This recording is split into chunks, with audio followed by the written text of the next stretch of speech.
Addiction के बाद डिसइनहिबिशन हो जाती है। कुछ एडिक्शंस हैं जिनसे झिझक ख़त्म हो जाती है। जैसे अल्कोहल पीने के बाद अगर कोई बंदा किसी काम को गलत भी समझता है तो वो उस काम को करने पर बहुत आमादा नज़र आता है। बिल्कुल।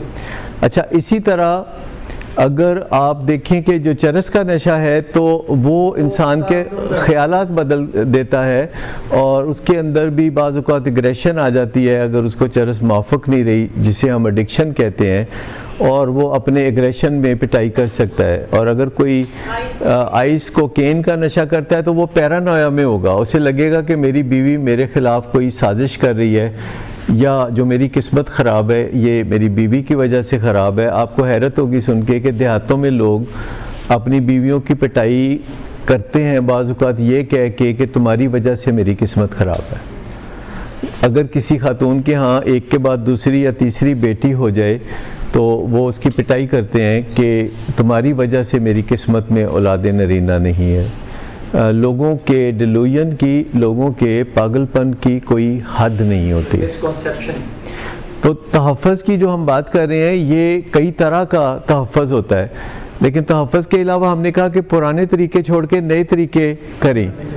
और नए तरीक़ों में आपका अल्टीमेट गोल क्या होना चाहिए? कोई आपको बताएंगे कि नए तरीक़ों में आपका आर्जी गोल क्या होना चाहिए और आपका परमानेंट गोल क्या होना चाहिए?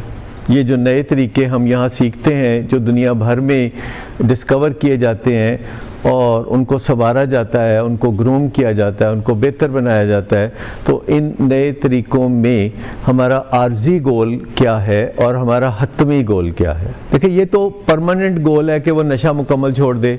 आर्जी गोल ये है कि वो नशा कम करना शुरू कर दे। और परमानेंट गोल जो नशा छोड़ने के हवाले से है, उसके लिए हमेशा ट्रीटमेंट पे तकिया किया जाएगा, क्योंकि ट्रीटमेंट पे तकिया करना पड़ेगा इस वजह से कि नशा छोड़ने के बाद अगर फैमिली समझती है कि हमारा मरीज़ नॉर्मल हो जाता है या भला चंगा हो जाता है तो ये बात दुरुस्त नहीं है। नशा छोड़ने के बाद हमारा मरीज़ बहुत अधूरा हो जाता है, वो बहुत गुस्से में हो जाता है, वो उसको मज़ा नहीं आता, उसको डिप्रेशन होती है, वो उदास नाराज़ हो जाता है। और नशा छोड़ने के बाद हमारा मरीज़ अपने आप को बहुत हैंडीकैप्ड फील करता है, जैसे पट्ठा बैठ जाता है जिसे हम कहते हैं।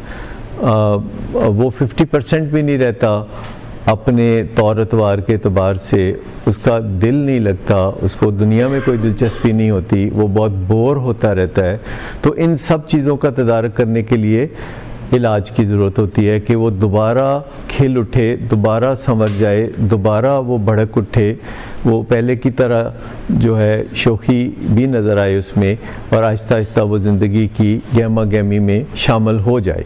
तो आप इस बात को अच्छी तरह समझ गए कि जब नशे की मिकदार ज़रा भी कम होगी तो मज़ा आना बंद हो जाता है।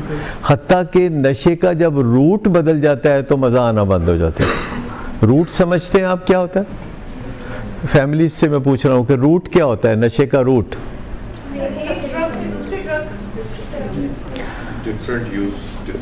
डिफरेंट इनटेक का तरीका बदल जाए। जैसे हेरोइन का सिगरेट पीने वाले जब टीका लगाते हैं और टीका लगाने वाले जब सिगरेट पीते हैं या स्निफ करते हैं या ऐसे काम करते हैं तो उससे रूट बदलता है। जब रूट बदलता है और क्विक रूट की बजाय स्लो रूट होता है तो फैमिली मेम्बर्स जो कि घर पे इलाज करना चाहते हैं या कम से कम चाहते हैं कि घर पे मरीज़ नशा करना कम कर दे, तो वो पेशेंट के साथ जहाँ नेगोशिएशंस करते हैं नशा ना करने पे, वहाँ रूट पे वो नेगोशिएशन कर सकते हैं कि तुम्हारा जो रूट है वो बदलना ज़रूरी है ताकि उसे तकलीफ़ कोई ना हो।